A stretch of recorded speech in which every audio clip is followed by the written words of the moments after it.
ठीक आहे. तर मागच्या लेक्चरला आपण पेज ऑब्जेक्ट मॉडेल संपवलं. आता आपण पुढे वळू, नवीन टॉपिक आज जरा सुरू करू. तो म्हणजे टेस्ट एनजी. तर टेस्ट एनजी हे एक फ्रेमवर्क आहे, प्रॉपर एक डिफॉल्ट फ्रेमवर्क आहे की जे एक काइंड ऑफ प्रोडक्ट आहे. जसं तुम्ही वेगवेगळे सॉफ्टवेअर, त्याच्यानंतर ऍप्स हे वगैरे कसे घेता प्ले स्टोअर मधून म्हणा किंवा कुठून, आणि त्यांचं स्वतः त्यांनी काहीतरी डेव्हलप केलेलं आहे. तसाच एक टेस्ट एनजी त्यांनी बनवल्या की आपल्या ऑटोमेशन साठी कुठल्या गोष्टी लागतील.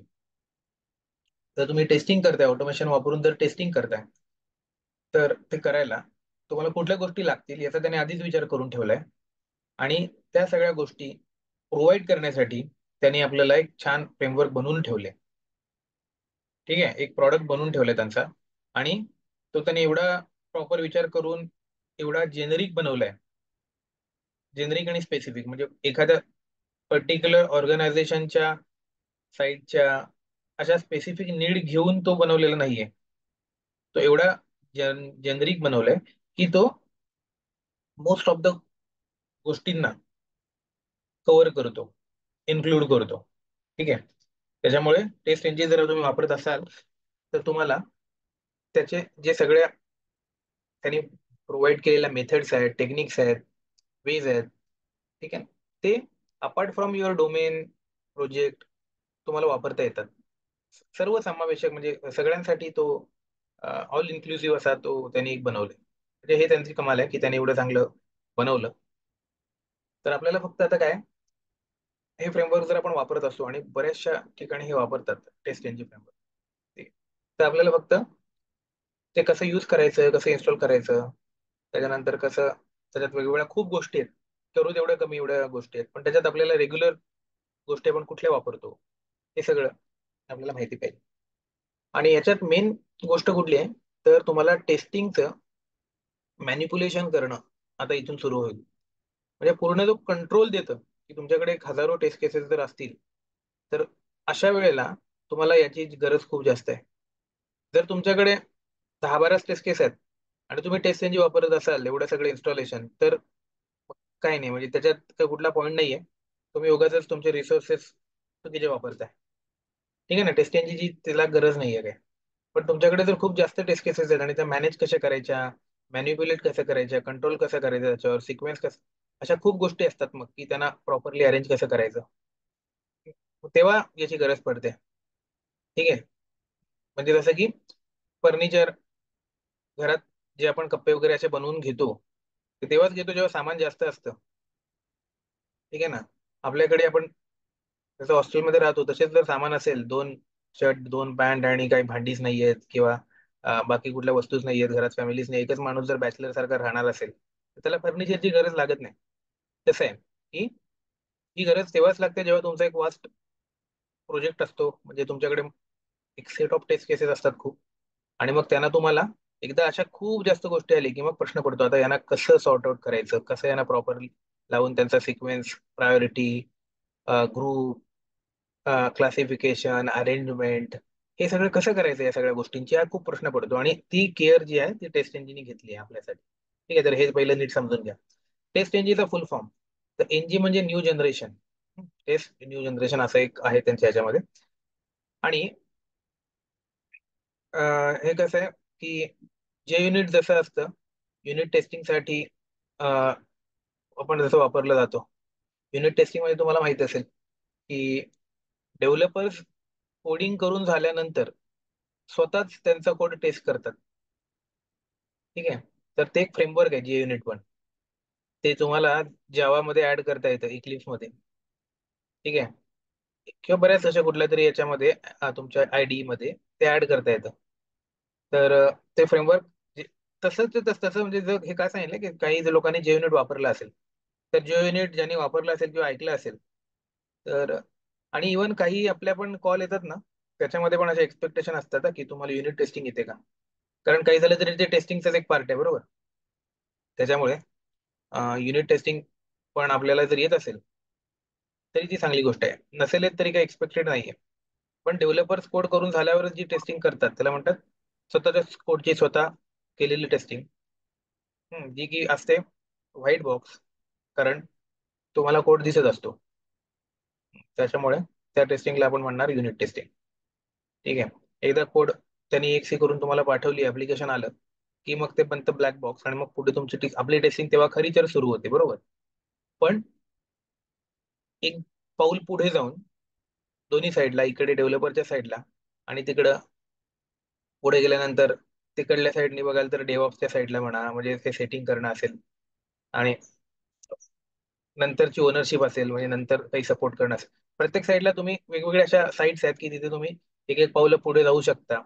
पण हे जेव्हा तुम्हाला पहिल्यांदा यायला लागेल आपल्याला त्याच्यानंतर, आधीच नाही, तर तुमचं सगळं झालं तर थोडंसं युनिट टेस्टिंग पण काय आहे समजून घेऊ शकता. काही नसतं, एका अर्धा तासाचं लेक्चर तरी तुम्ही कुठलं बघितलं युट्यूब युनिट टेस्टिंग, तरी तुम्हाला कळून जाईल कशी लावतात. सिंपल गोष्ट असते युनिट टेस्टिंग लावणं. तर तसंच एक टेस्टिंगची टूल आहे. ठीक आहे, म्हणजे सॉफ्टवेअर आहे किंवा फ्रेमवर्क आहे, पण काइंड ऑफ ते आपण अटॅच करू शकतो आपल्या आयडीला. ठीक आहे, म्हणजे इक्लिप्सला. तर आता मेन याचा जो यूज आहे तो, बघा आता कुठल्या कुठल्या त्याचे मेन गोष्टी आहेत. ते या गोष्टी आहेत चार. पहिलं म्हणजे की आपलं जे नॉर्मल आतापर्यंत आपण टेस्ट केसेस इक्लिप्स मध्ये एक्झिक्यूट करत होतो, त्याच्यामध्ये आपल्याला इकडे खाली फक्त काय मिळत होतं, लॉग मिळत होता एक. आपल्याला कळत होतं की ते जनरेट होतात, पण आपल्याला कुठंच त्याच्यामध्ये इकडे त्याचा रिपोर्ट नव्हता मिळत. ठीक आहे, एक जर मला क्लायंटला पाठवायचं आहे याचा रिझल्ट, की कसं काय झालंय, टेस्ट काय झालंय, तर मी काय पाठवू शकत नव्हतो. मला काय जास्तीत जास्त करायला लागेल, लॉग कॉपी करायला लागेल जो पण काही येईल तो, आणि तो मला पाठवायला लागेल. किंवा मॅन्युअली मला त्याच्यात बघून टाईप करायला लागेल की असं असं किती टेस्ट केस फेल झाल्या, किती पास झाल्या, असं लिहायला लागेल ना मला लॉग ऑब्झर्व करून. पण ऑटोमॅटिक ह्या कोड, जसा हा रिझल्ट येतो या लॉग वरून किंवा या कोड वरून, कोडशी कनेक्ट करून एक रिपोर्ट बनवून देणारं मेकॅनिझम आपल्या कोडमध्ये मिसिंग आहे. ठीक आहे, ते नाहीये आपल्या नॉर्मल सेलेनियम जावा याच्यामध्ये जे असतं त्याच्यामध्ये ते नाहीये. आता आपण आतापर्यंत बघतोय ना, तर या गोष्टी थोड्याशा नोट करत जा की सेलेनियम आणि जावा कुठल्या कुठल्या गोष्टी सपोर्ट करत नाहीयेत. आपण आता एक एक बघत चाललो, तुम्ही एक सेपरेट लिहून ठेवा. जसं की आपण आधी बघितलं होतं की अपाचे पीओआय वापरला होता. तिथे आपण काय बघितलं होतं की एक्सेल फाईल सोबत जेव्हा डील, म्हणजे वर्कबुक मायक्रोसॉफ्ट मध्ये किंवा कुठल्याही एका वर्कबुक सोबत डील करण्याची त्याची वेळ येते, तेव्हा जे सेलेनियम जावाला ते जमत नाही, हे आपण बघितलं होतं. त्याच्या आउट ऑफ द स्कोप आहे. तसंच ही एक गोष्ट आहे की ती आउट ऑफ द स्कोप आहे. म्हणजे हे नाही करत त्याच्यासाठी कुठली गोष्ट प्रोव्हिजनच नाही देत ते म्हणतात की आमचं तर देणं घेणं नाहीये. ठीक आहे. दुसरी आणखीन बऱ्याच गोष्टी आहेत, जसं की आता ऑटो इट असेल, जिथे तुम्हाला विंडोजच्या एखाद्या फाईल सोबत डील करायचे, फाईल डाउनलोड करायची आहे, अपलोड करायची आहे. तुमच्या वेब ऍप्लिकेशन मध्ये अशी एखादी प्रोव्हिजन आहे की जिथून तुम्हाला तुमचं एखादं डॉक्युमेंट विंडोज मधून अपलोड करून द्यायला लागतंय, किंवा एखादी गोष्ट डाउनलोड करून त्याच्यावर ई साईन करून पाठवून द्यायला लागते, काही पण असेल जे तुमच्या एका वेब तुमच्या पर्टिक्युलर ऍप्लिकेशन मध्ये आहे, तर हे विंडोजशी छेडछाड करण्याचं काम पण सेलेनियम ज्यावेळेला नाही जमत.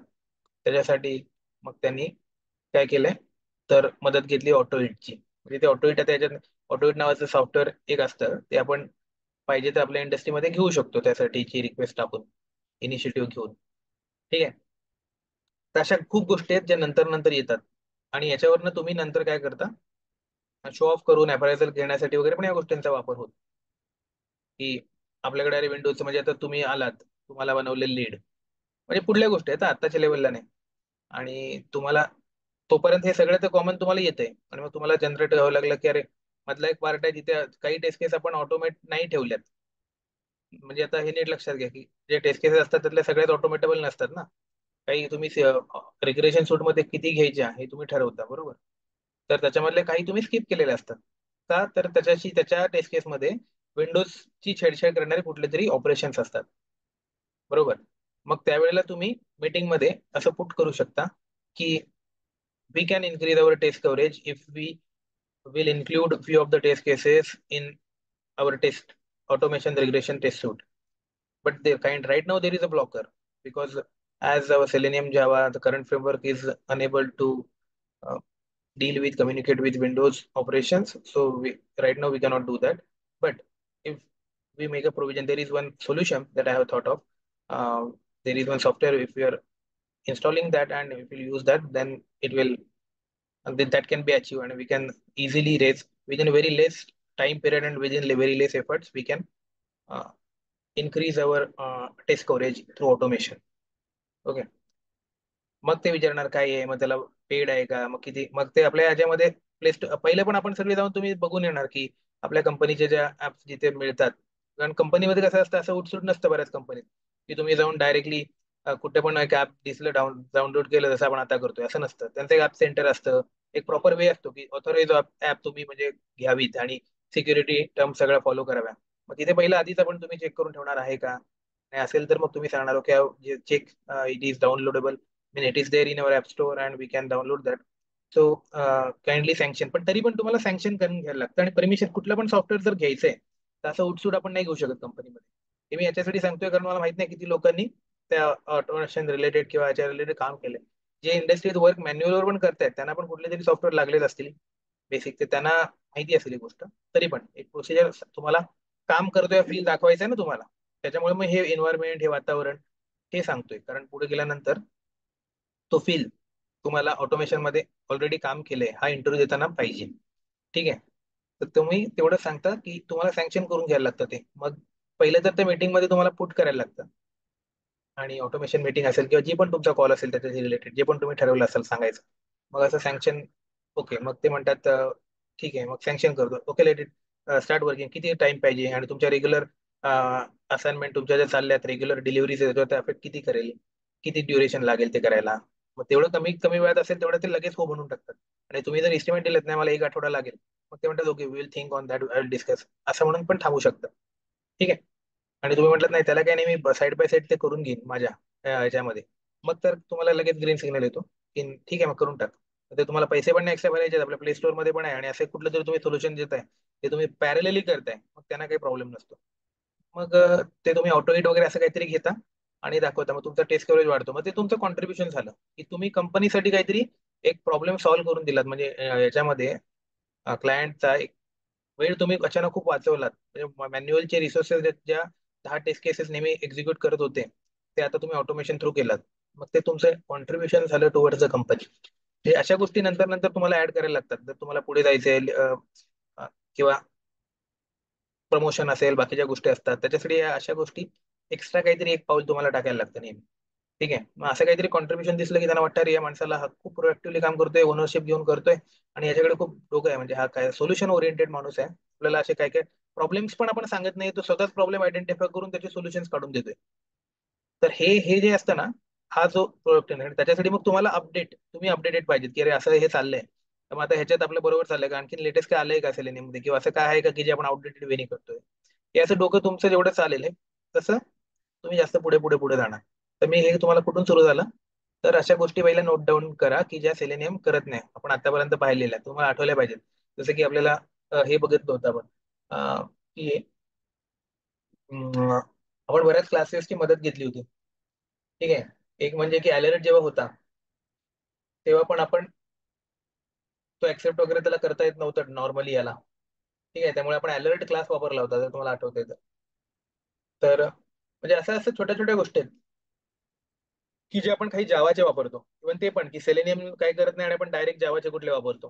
त्याच्यासाठी सेलेनियमला काही नाहीये. आणि सेलेनियमचे कुठले आहेत ते पण डोक्यात ठेवून द्या नीट. कधी कधी आपल्याला वाटतं सेलेनियमचे सेलेनियम लायब्ररी सोबत आलेल्या गोष्टी कुठल्या आहेत आणि जावाच्या आपण डायरेक्ट कुठल्या वापरतो हे पण तुमच्या डोक्यात एक क्लासिफिकेशन असू द्या. म्हणजे तिथे पण एक क्लॅरिटी पाहिजे, त्याच्यावर एक वेगळं इम्प्रेशन राहतं ते तुम्ही जर स्पेसिफिकली तुम्हाला माहिती असेल तर. ठीक आहे. तर अशा गोष्टी ठेवा फक्त पुढे पुढे म्हणजे डोक्यात. आता अशा गोष्टी आणखी वाढत जाणार आहेत त्या फ्रेमवर्क मध्ये. आपण अशा आजूबाजूच्या लोकांची खूप मदत घेतोय. ठीक आहे. तर आता आपण कोणाची मदत घेणार आहोत, तर आपण बघितलं तर ते रिपोर्टिंग आपल्याला येत नाहीये. तर हे रिपोर्टिंगसाठी मुद्दा एवढाच आहे सध्याचा की रिपोर्टिंगसाठी आपण ह्या टेस्ट एनजी मध्ये प्रोव्हिजन केली आहे. म्हणजे एकदा तुम्ही टेस्ट एनजी तुमच्या जो काही आयडी असेल त्याच्यामध्ये आलं की मग तुम्ही आपोआप रिपोर्टिंगचे ऑप्शन येतो आणि आपोआप रिपोर्ट्स क्रिएट होतात. आणि ते रिपोर्ट्स तुम्ही प्रत्येक एक्झिक्युशन नंतर एक तुमचे रिपोर्ट बनतो, आणि तो रिपोर्ट तुम्ही क्लायंट्सला किंवा जे ज्याला कोणाला तुम्हाला पाठवायचे आहेत तिथे पाठवू शकता. ठीक आहे. तर हे सगळ्यात इम्पॉर्टंट पार्ट आहे रिपोर्टिंग. त्याच्यानंतर दुसरा त्याच्यापेक्षा पण जास्त इम्पॉर्टंट पार्ट आहे. रिपोर्टिंग एखाद्या वेळेस नसेल तरी काही फरक पडत नाही, पण हाताने बनवून पाठवू नंतर. पण ज्याच्यासाठी मेन टेस्ट इंजिन वापरलं जातं सगळ्यात महत्वाचं ते हे म्हणजे टेस्ट मॅनिप्युलेशन. जे कंट्रोल करणं आहे ना टेस्ट केसेसला, ते खूप कठीण आहे आणि त्यासाठी टेस्ट इंजिनिअरिंग खूप चांगल्या लेवलचं असं एक प्रोव्हिजन केली आहे. ते म्हणजे कसं असेल तर टेस्ट केसेसना प्रॉपर वेने सॉर्ट आउट करणं आणि त्यांचे टेस्ट स्विट्स, टेस्ट स्विट्स बनवणं. जो सूट असतो ना याचं प्रोनाऊन्सिएशन स्वीट असं असतं स्वीट. ते थोडंसं नीट बघून घ्या प्रोनाऊन्सिएशन मला, पण नेहमी एक लक्षात ठेवा, कधी पण टेस्ट सूट बोलाल ना, सूटचं प्रोनाऊन्सिएशन सूट नसतं कुठल्याही सूटचं, ते स्वीट स्वीट असं वेगळं असतं थोडं. तर ते जरा नीट करा आणि याचं इम्प्रेशन असतं. मी बघायला तर चांगली लोक जे आहेत तुमच्या याच्यामधले ते टेस्ट सूट, आता हा शब्द तुम्हाला बोलायला लागणार नेहमी क्लास ह्याच्यामध्ये मीटिंग मध्ये, ते टेस्ट सूट आपल्याला बनवायचं आहे किंवा जे काय आहे ते, तेव्हा हे काही काही गोष्टींचे प्रोनाऊन्सिएशन लक्षात ठेवा. आता बोलताना काही बोला, पण जेव्हा क्लायंट सोबत खास करून तुम्ही असता तेव्हा या गोष्टी थोड्या व्यवस्थित ठेवायच्या. पण याचा अर्थ असा नाही की तुम्ही क्लायंटचा ऍसेंट, बरेच लोक असतात ते उगाच स्टाईल मारत क्लायंटचा ऍसेंट कॉपी करत बोलतात. ठीक आहे, गरज नसताना क्लायंटच्या ऍसेंट मध्ये त्यांना बोलत होतं, तसं काय करू नका, ते परत हास्यास्पद होतं. आपल्या नॉर्मल याच्यात फक्त प्रत्येक प्रॉपर शब्द आपल्याला माहिती आहे की नाही, ते आपण काहीतरी वेगळंच बोलतो ते थोडंसं हे फक्त माहिती करून घ्या. बाकी तर काही नाही, तुमचं अल्टिमेटली तुम्ही काही पण बोला, सूट बोला आणि तुमचं जर नॉलेज चांगलं असेल तुम्हाला कोणच काय बोलणार नाही. पॅसिव्ह वाईज मध्ये बोला, ऍक्टिव्ह वाईज मध्ये बोला, टेन्स चुकवा. जर तुम्ही नॉलेज डिलिव्हरी देत असाल प्रॉब्लेम धडाधड सॉल्व्ह करून, तुम्ही अल्टिमेट तुम्हाला कोण टच नाही करत.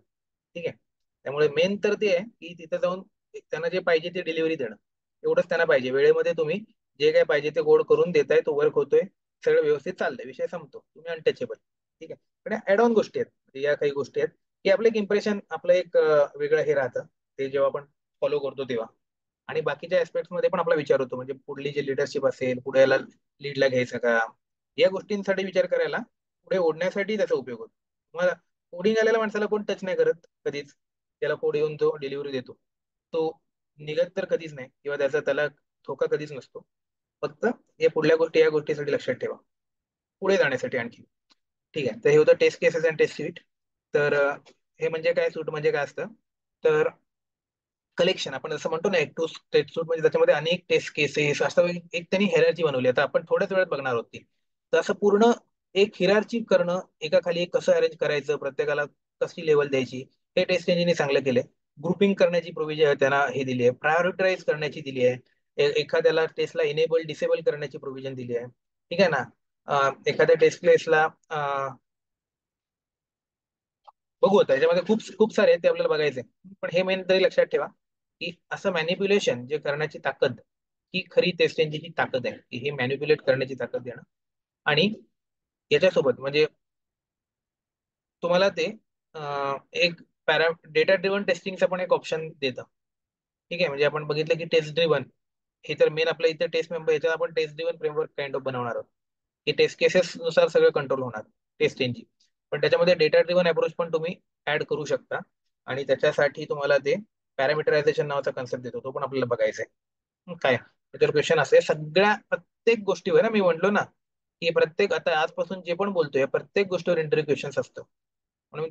ठीक आहे, म्हणजे इव्हन रिपोर्टिंग पासून ते का वापरतात टेस्ट इंजिन, मग टेस्ट इंजिन वापरून काय होईल, न वापरून काय होणार, म्हणजे टेस्ट इंजिन कुठले ऍडव्हान्टेज देतं, आणि तुम्ही कुठले रिपोर्ट वापरता.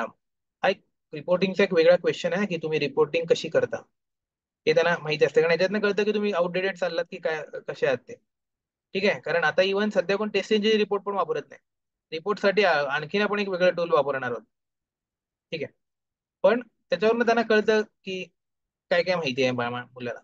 त्याच्यामुळे तुम्ही रिपोर्टिंग कशी करताय, नॉर्मल रिपोर्टिंगसाठी काय वापरता, असं एक नॉर्मल हे असतं की फ्रेमवर्क मध्ये. ठीक आहे, तर प्रत्येक गोष्ट म्हणजे क्वेश्चन आहे, त्यामुळे थोडंसं सगळ्या गोष्टी नीट ठेवा, हे जे ऍड ऑन्स आहेत त्याच्यासाठी. त्याच्यानंतर हा आणखीन चौथी इम्पॉर्टंट गोष्ट म्हणजे पॅरल एक्झिक्युशन. हे एक आपल्याला प्रोव्हाइड करतं जे नॉर्मल सेलेनी मध्ये अलाउड नाहीये, एक्झिक्यूट करणं अनेक टेस्ट केस एकत्र. ठीक आहे, आणि हा एक वेगळा टॉपिक आहे. हा, याच्यात बरेच लोक इंटरेस्टेड असतात की तुम्हाला पॅरल एक्झिक्युशन तुम्ही केलेले आहेत का, आधी तुम्हाला येते का. नसेल येत, म्हणजे नसेल तुमच्या इंडस्ट्रीत करत तर नाही, आम्ही नॉर्मल करतो सिनियर या लेवलला असंच म्हणू शकता तुम्ही. पण केलं तुम्हाला माहिती असेल तर याच्यात मग ते थोडंसं टेस्ट सूट लेवलला कसं करतात हे माहिती असायला लागतं. म्हणजे हे थोडीशी वास्ट प्रोसेस आहे तसं बघायला गेलं तर, कारण ती डेली त्या पॅरलल टेस्ट केस एक्झिक्यूट जर तुम्हाला करायचे असतील तर मग सेटिंग त्यामध्ये कशा बदल करायचे काय माहिती असायला लागतं. त्यामुळे खरोखर तुम्ही करून बघणार असाल तेव्हा सांगा वापरत होतो, नाहीतर सांगा. पॅरल माहिती आहे मला कसं करतात ते तर आपण शिकणार आहोत, पॅरल एक्झिक्युशन कसं करायचं. पण ऍक्च्युअल पॅरल टेस्ट केस रन करणं, ठीक आहे, ते तुम्ही करून बघा आधी आणि मग सांगा की ओके मी केल्या होत्या असं असं करून टेस्ट इंजिन. कारण त्याच्यासाठी वेगवेगळ्या प्रोव्हिजन्स वापरतात आणि टेस्ट इंजिन म्हणजे याच वेळी लोक करत असतील इंडस्ट्रीज असं नाही. त्यामुळे हा एक वेगळा टॉपिक आहे पॅरल एक्झिक्युशनचा, पण याची गरज नाही. मी सिरियली एक्झिक्युशन करतोय सांगितलं तरी काही प्रॉब्लेम नाही, पण कशा पॅरल करतात याचा सिंटॅक्स, त्याचं लॉजिक हे माहिती पाहिजे सगळं. ठीक आहे. तर म्हणजे आता दोन गोष्टी आहेत, हे नीट समजून घ्या की नॉलेज वेगळं आणि तुम्ही काय करतोय दाखवणं वेगळं. हे नीट समजून घ्या. कम- हे हे मला येतंय, हे मला सगळं डेटा ड्रिव्हन माहिती आहे, पॅरामीटर माहिती आहे, पण मी ते वापरले का प्रोजेक्टमध्ये. तर आताच तुमच्यामध्ये ते कंपार्टमेंटलायझेशन आपल्याला करायचं आहे की आपण आता जे फ्रेमवर्क, हे सगळे कन्सेप्ट तुम्ही शिकून घ्यायचे आपण आणि सगळे समजून घेऊन डोक्यात ठेवायचे. पण आता आपल्याला हळूहळू एक गिअर बदलायचे. काय आहे तर जसं फ्रेमवर्क आता सुरू होईल, आपली जी साईट आता नेक्स्ट टेस्ट इंजिन जसं संपेल तसं आपली जी साईट सुरू होईल किंवा टेस्ट इंजिन शेवटी शेवटी पण होईल, त्यावेळेला एकदा आपण प्रोजेक्ट सुरू केला की मग याच्यामधलं आपण काय दाखवतोय हे तुमच्या डोक्यामध्ये एकदम फिक्स झालं पाहिजे. की टेस्ट इंजिन मधलं तुम्ही काय वापरलं. जसं आपण मी म्हटलो रिपोर्ट, आपण एक्सटेंड रिपोर्ट वापरणार ते तुम्ही वापरताय का. ठीक आहे, पेज फॅक्टरी याच्यामधलं तुम्ही नॉर्मल वापरताय की पेज फॅक्टरी वापरताय. हे ना आता तुमचं तुम्हाला करायचंय, म्हणजे मी तुम्हाला सांगेन की हे वापरा पण तुम्हाला जे सूट होतंय. मी म्हण आपण पेज फॅक्टर नाही करणार आहोत. तुम्हाला पेज फॅक्टर नसेल समजत थोडं कठीण, तुम्ही नॉर्मल पीओमनी करा आणि तुम्ही सांगा आमच्या कंपनीत येवा. पण हा प्रोजेक्ट आहे ना, हा आपण मी जसा इथे आपल्या आपण स्क्रॅच पासून बनवतोय सगळं, तसं तुम्हाला पण बनवायचंय. आणि ते जे तुम्ही बनवणार आहात ते अपार्ट फ्रॉम द तुमची इंडस्ट्रीत काय काम चाललंय आणि कुठलं वापरतात, भले तुम्ही आता ऑटोमेशन फ्रेमवर्कवर काम जरी करत असाल तरी ते नाही सांगायचं. ही गोष्ट जरा नीट लक्षात आहे. इथून एक स्विच होतोय म्हणून मी तुम्हाला थोडा वेळ घेऊन सांगतोय की ही गोष्ट खूप महत्वाची आहे, ती लक्षात घ्या. जे मॅन्युअलवर काम करतात, ज्यांनी ऑटोमेशन कधीच केलंच नाहीये किंवा काहीच माहित नाही त्यांना ओके आपण करतोय ते ब्लाइंडली फॉलो करा. पण मी हे काय सांगतोय कारण मी स्वतः किंवा काही माझे फ्रेंड्स आहेत ज्यांनी आता आपण असे फ्रेमवर्क बनवून ठेवले, हायब्रिड वगैरे सगळं आपल्याला माहिती आहे. ठीक आहे, हे स्टडी करताना बनवले सगळं प्रॉपर. पण कंपनीत असं फ्रेमवर्क नसतं. कंपनीत वेगवेगळे भलतेच फ्रेमवर्क येतात. म्हणजे मला तर आतापर्यंत प्रॉपर सेलेनियम जावा हायब्रिड असं काम करायला एकदा पण फ्रेमवर्कवर नाही मिळालं. एक सेलेनियम जावाचं होतं, ते डेटा ड्रिव्हन फ्रेमवर्क होतं. त्याच्यानंतर एक प्रोट्रॅक्टरचं टाईपस्क्रिप्ट वापरून फ्रेमवर्क होता, बीडीडी कुकुंबरचा. ठीक आहे. त्याच्यानंतर मग एक गेप अँड स्पॉकचं ग्रुवी वापरून फ्रेमवर्क होतं. ठीक आहे. एक जावास्क्रिप्टचं फ्रेमवर्क होतं. ते पण एक ते वेगळंच होतं, म्हणजे ते फ्रेमवर्क म्हणजे सर्व्हिस नाऊ प्लॅटफॉर्म जर तुम्ही ऐकला असाल तर त्याचं फ्रेमवर्क होतं. त्याचं आपल्या आणि जे काय रिलेटेड नव्हतं, फक्त त्याच्यात जावास्क्रिप्ट होती आणि टेस्टिंग करायचं होतं, एवढंच होतं. म्हणजे असे वेगवेगळे फ्रेमवर्क असतात. आणि अं, एक होतं ते गेब अँड स्पॉक आणि बीडीडी कुकुंबर कॉम्बिनेशन होतं आणि ते ग्रुवी प्रोग्रामिंग लँग्वेज मध्ये होतं. ठीक आहे. एक आहे ते रुबी मध्ये, रुबी प्रोग्रामिंग लँग्वेज वापरून होतं. तर म्हणजे फॉर एक्झाम्पल काय सांगतोय की ती कामं तुम्हाला वेगवेगळी मिळतील इंडस्ट्रीमध्ये जी कामं असतात, पण ती तुम्ही दाखवू नाही शकत. दाखवू याच्यासाठी नाही शकत कारण ते फ्रेमवर्क्स असतात ना ते सगळेच प्रॉपरली हे केलेले नसतात. सिस्टमॅटिक वेने तिथे डिझाईन केलेले नसतात. आणि जे काम तुम्ही करताय ते जर नुसतं तिथे डायरेक्ट सांगितलं, जसं की आमच्या आता मी जे काम करत होतो आधीच्या एका प्रोजेक्टमध्ये, तर तिथे रिपोर्टिंग वगैरे नसायचं. आणि तिथे तर हे पण काही नसायचं, क्लायंट रन टाइमला सांगायचे आणि मी चेंजेस करायचो एंड टू एंड. पण तसं मी जेव्हा इंटरव्ह्यू मध्ये सांगायला लागलो तेव्हा ते इंटरव्ह्यूला पसंत नाही पडायचं. कारण त्यांना सिस्टमॅटिकच ऐकायचं असतं सगळं तुम्हाला येते म्हणून. ठीक आहे ना. त्यांना तुम्ही प्रॉपर जेनकिन्सची तुम्ही कनेक्टेड आहात आणि जेनकिन्स थ्रू जॉब करताय, रिपोर्टिंग करताय, टेस्ट एनजी वापरताय, प्रॉपर वेने जाताय, सगळं जसं जसं आपलं आयडियल असतात ना तेच सांगायचं. तर त्यामुळे भले तुम्ही तिकडे काही करत असाल तरी इथे सांगताना प्रॉपर जे आपले प्रोफेशनल वेनी सांगायचं असतं ते सांगायचं असतं. त्याच्यामुळे इंटरव्ह्यू मध्ये मी सुरुवातीला ते खरं खरं सांगायचो, कारण आपल्याला ऑटोमेशन मध्ये काम मिळाले, आपण जे करतोय ते सांगतोय असं वाटायचं ना आपल्याला. पण तसं सांगण्यात काही पॉईंट नसतो. कारण तुम्हाला ते सांगायचं जे लोकांना ऐकायचंय. आणि लोकांना काय ऐकायचं ते स्टँडर्ड आहे, जे प्रॉपर वे जे आपण आता शिकतोय, प्रॉपर फ्रेमवर्क कसं असतं. त्यामुळे तुमचा कुठला पण प्रोजेक्ट असू दे तो तुम्हाला याच फ्रेमवर्क मध्ये बसून सांगत राहायचंय शेवटपर्यंत. बरं तुम्ही किती, कारण तुम्ही जॉब कशावर शोधणार आहात, सेलेनियम जावावर. ठीक आहे. त्यामुळे तुम्हाला तुम्ही जर गुरुवीमध्ये काम केलं ते फ्लॉन्ट करून ते गेम अँड स्पॉक फ्रेमवर्क टाकून किंवा तुम्ही प्रोट्रॅक्टरचं केलं ते टाकून ते सांगून काही उपयोग नाही. त्यांना काय काय सेलेनियम जावा हायब्रिड तुम्हाला टेस्ट ड्रिव्हन पण माहिती आहे, डेटा ड्रिव्हन पण माहिती आहे, एक्सटेंड पण माहिती आहे, टेस्ट एनजी पण माहिती आहे, जेनकिन पण माहिती आहे, गिटलॅब पण माहिती आहे. सगळं तुम्हाला माहिती पाहिजे आणि तुम्ही रोज वापरताय. तुम्ही गिटलॅब वापरतच नाहीयेत किंवा तुम्ही जेनकिन्स वापरतच नाहीयेत. मग तुम्ही सांगते नाही आम्ही माझ्या प्रोजेक्टला जेनकिन नाही वापरत आम्ही असं करतो. हे नाही सांगायचंय. तुम्ही सगळं वापरताय हे सांगायचंय. कारण जर तुम्हाला माहिती आहे कसं करायचं, आपण जर आपलं फ्रेमवर्क मध्ये आपण आपण करून बघितले की आपल्याला माहिती आहे कसं कर, तर ते सांगण्यात काहीच आपल्याला चूक नाहीये.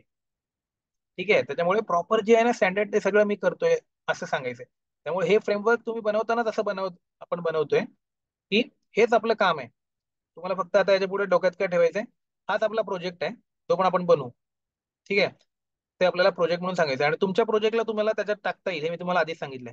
तुमचा कुठला पण इन्शुरन्सचा असू दे, आपण फक्त इथे 3-4 त्याच्या हे बनवणार आहोत मॉड्यूल.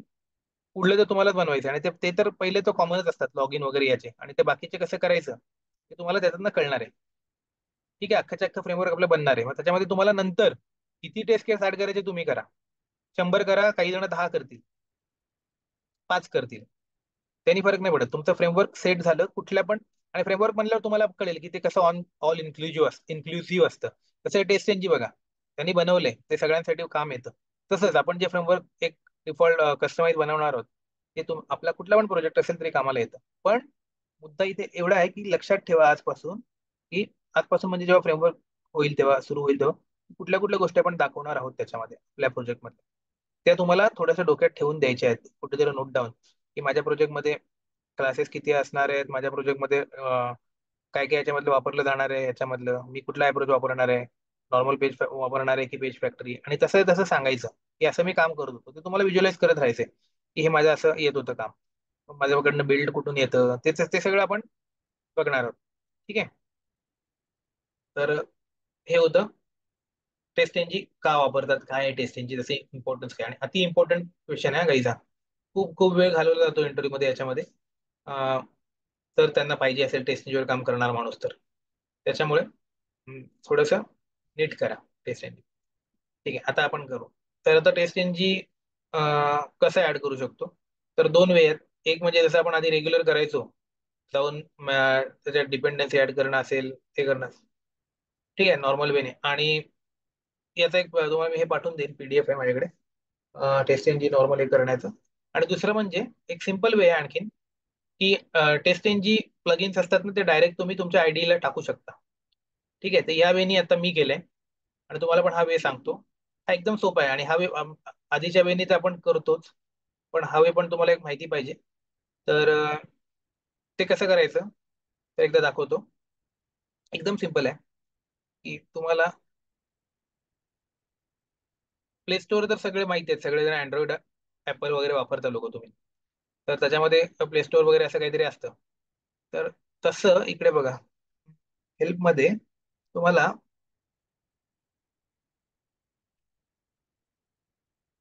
हे बघा इक्लिप्स मार्केट स्पेस दिसते.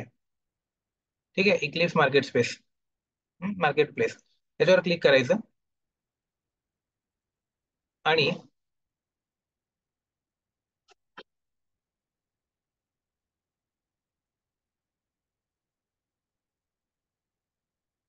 थोडं लोड होते. हे आपलं प्ले स्टोअर जसं म्हणजे सॉफ्टवेअर सेंटर काइंड ऑफ, याच्यात इक्लिप्स मध्ये तुम्ही जे काय काय ऍड करू शकता, ऍड ऑन टाकू शकता, त्या सगळ्या सॉफ्टवेअर्सची तुम्हाला इथे लिस्ट दिसेल. ठीक आहे. तर लोड झाली, लोड. ओके, लोड झाले बघा, ते नॉर्मल असे सॉफ्टवेअर दाखवायला लागले तिथं. ठीक आहे. तर इथे आता तुम्हाला टाकायचं आहे नॉर्मल टेस्ट एनजी, फक्त टाकायचं आहे टेस्ट एनजी.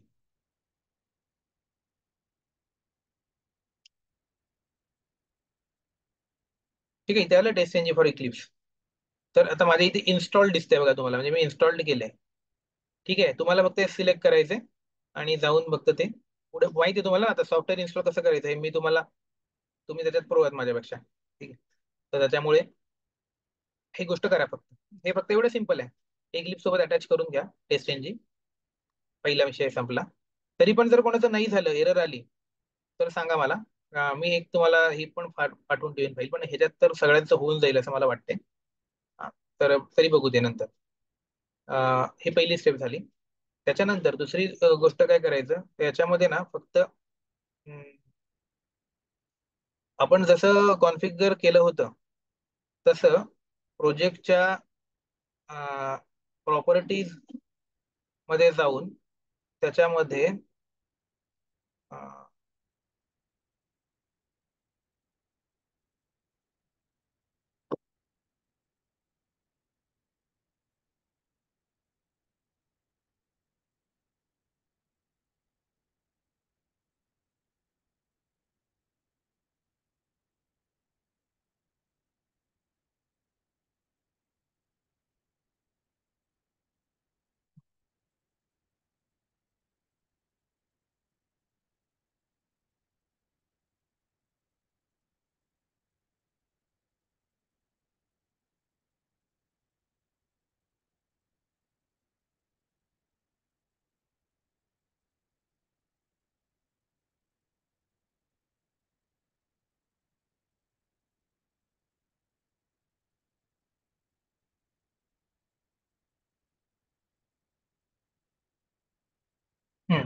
त्याच्यामध्ये ऍड लायब्ररीमध्ये जाऊन इथे तुम्हाला टेस्ट चेंजेस सिलेक्ट करायचे ठीक आहे जावा बिल्ड पाथ मध्ये जाऊन आणि त्या ऍड करून घ्यायच्यात. ठीक आहे. ही लायब्ररी त्याच्यामध्ये ऍड करून घ्यायच्यात. इथे मी ऑलरेडी ऍड केली आहे असं मला वाटतंय. बघू नाही जर आपल्या एरर आली तर आपण परत बघू पण मला वाटतं इथे मी ऑलरेडी ऍड केलं तर इथे तुम्हाला फक्त प्रोजेक्टच्या प्रोजेक्ट कॉन्फिगर मध्ये जाऊन जावा बिल्ड पाथ मध्ये जाऊन जसं आपण दरवेळी करतो तसं ना की आपण जे काय लागते त्याच्यात इथे येऊन ऍड करतो ना सेलिनियमला पण आपण केलं होतं असं. तर ते फक्त करायचं कारण इथे आपल्याला मॅन्युअली करून घेतोय. जर तुम्ही पॉम डॉट एक्सएमएल थ्रू केलं असतं तर हे करायची गरज नाही. पॉम डॉट एक्सएमएल त्याची काळजी घेतं बरोबर आहे. पण इथे आपण मॅन्युअली करतोय त्याच्यामुळे इथे करायचं. ठीक आहे. त्या दोन स्टेप फक्त करा. काही डाऊट आला तर मग आपण डिस्कस करू. आम्हाला सांगा नसेल होत तर. पण असं केलं की तुम्हाला टेस्ट एनजी तुमच्या या वेळेला तुम्ही साक्षर बनलात म्हणजे लिटरेट बनलात. टेस्ट एनजी आता कळायला लागलं तुमच्या आयडीला टेस्ट एनजी इकडे लायब्ररीज आल्या तुमच्या. ठीक आहे. तर मी डाऊटफुल बघू ते आपल्याला आता एक्झिक्यूट करायला लागल्यावर कळेल तर एरर आली तर मग परत करू आपण. तर इथपर्यंत ही गोष्ट करायची. त्याच्याने तुमचं टेस्ट एनजी झालं म्हणजे एवढ्या दोन सिंपल स्टेप मध्ये टेस्ट एनजी तुमच्या इक्लिप्स मध्ये येऊन जाईल आतमध्ये म्हणजे या इक्लिप्सची कॉन्फिगर होऊन जाईल. ठीक आहे. ही होती कॉन्फिगर करण्याची स्टेप. आता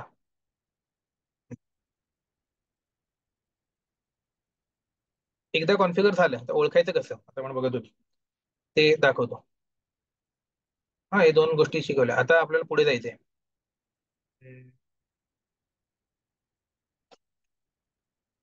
त्याच्या पुढे आधी आपण बघू ते कॉन्फिगर झालं ते ओळखायचं कसं.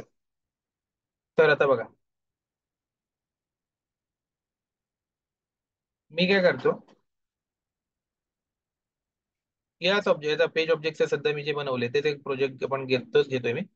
आणि याच्यामध्ये मी एक इथे जसं आपल्याला न्यू मध्ये जेव्हा तुम्ही जाता तेव्हा तुम्हाला नॉर्मल जावा क्लास असा ऑप्शन येतो बरोबर. जावा क्लास जर तुमचं टेस्ट एनजी झालेलं असेल पहिली स्टेप जर प्रॉपर झालेली असेल तर तुम्हाला तिथे टेस्ट एनजीचा एक ऑप्शन द्यायचं हे बघा असा दिसला. अरे सॉरी चुकीचं ओपन केलं हे बघा इकडे दिसतं टेस्ट एनजी फोल्डर दिसेल असं. ते जेव्हा तुम्ही ओपन कराल तेव्हा टेस्ट एनजी क्लास असा ऑप्शन दिसेल. ठीक आहे. हा ऑप्शन जर डायरेक्ट नसेल दिसेल तर असं खाली एक मोर मध्ये जाऊन एक बघायचं तिथे दिसतो. तर हा ऑप्शन एकदा दिसला म्हणजे समजायचं की मेन तर तुमचं टेस्ट एनजी त्याच्यासोबत म्हणजे आपलं प्रॉपर इन्स्टॉल याच्या इक्लिप्स मध्ये आपण जे केलं होतं मार्केट प्लेस मधून ते तर झालंय. ठीक आहे. मग एक टेस्ट एनजी क्लास सिलेक्ट करायचा. हे नीट लक्षात ठेवा पहिली स्टेप आपण शिकतोय की आपण आता जे बनवणार आहोत नॉर्मल जावा क्लास नाहीये. तो आहे टेस्ट एनजी क्लास. म्हणजे टेस्ट एनजी फ्रेमवर्क आपण एका मिनिटामध्ये घेतलं पण आपल्या ह्याच्यात किती वीक आहे बघा घेतलं पण. आणि आता आपण त्याचा त्या फ्रेमवर्क वापरून त्याच्या फ्रेमवर्कचा क्लास बनवणार आहोत. हा नॉर्मल जावा क्लास नाही तर टेस्ट एनजी क्लास आहे. तर तो करणार आणि आपण नेक्स्ट जाणार. इथे एक ऑप्शन्स येतील. ठीक आहे. फोल्डर वगैरे ते ह्याच्यात काही तुम्हाला छेडछाड करायची गरज नाही. हा फक्त क्लास नाव जे काय आहे तुमचं ते तुम्ही द्या. तर सध्या आपल्याला न्यू टेस्ट तर नाहीये कुठलं त्यामुळे मी न्यू टेस्टच ठेवतो. हे नाव तुम्ही बदला तुम्हाला जे पाहिजे त्याचं. हम्म? हे नाव आपल्याला जे पाहिजे ते तुम्ही देऊ शकता. ठीक आहे. आणि इथे हे अनोटेशन आहेत ते आपण थोड्या वेळात बघू. आता सध्या काही करू नका, एवढंच करा आणि फिनिश करा. झालं. टेस्ट एन जी क्लास आला बघा आपल्या इथे. ठीक आहे. annotations import cannot be resolved. Direct test.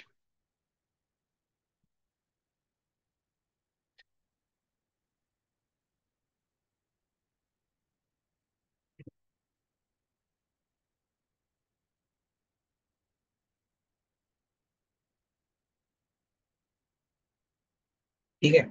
तर आता इथे बघा, याच्यामध्ये तुम्हाला ऍट द रेट टेस्ट असं दिसतंय. At the rate test. तर हे आहे ना ते अनोटेशन आहेत. तुम्हाला आता मी आधी पण सांगितलं होतं, काल आपण अनोटेशन वापरलं होतं, जर आठवत असेल तर ऍट द रेट काहीतरी फाइंड बाय वगैरे असं होतं आपल्या याच्यामध्ये.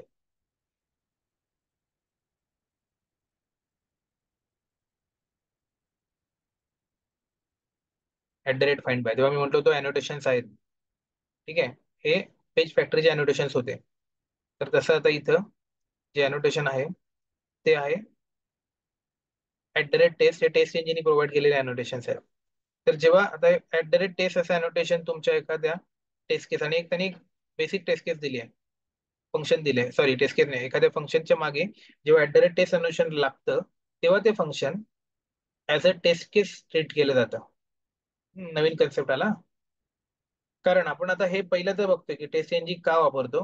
कारण आपल्याला जावामध्ये जे पण आपण प्रोजेक्ट आता करत होतो त्याच्यामध्ये तुमच्या रिझल्टमध्ये तुम्हाला असं कुठे आलं होतं का की एक टेस्ट केस फेल झाली, एक टेस्ट केस पास झाली, तीन टेस्ट केस पास, असं आलं नव्हतं.